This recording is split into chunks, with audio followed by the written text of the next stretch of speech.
אתה צריך לדעת איזה שליחות קודש אתה עושה, איזה זכות יש לכל עם ישראל ממסירות הנפש שלך ושל כל החיילים ה- הגיבורים והקדושים האלה, של מה שהם עושים שם.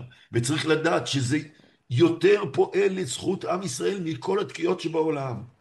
ומכל אכילת הסימנים, וכל אווירה הטובה של ההייני שיש לך יום ראש השנה באווירה ביתית חמימה או קדושה.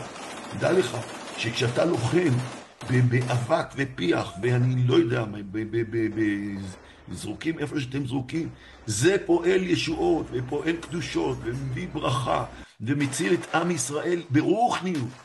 עוד יותר מכל התקיעות של השופר. ותדע את הערך של מה שאתה עושה, אז לא תרגיש פספוס. תרגיש להפך, מרומם וקדוש, אשר קידשנו במצוותיו.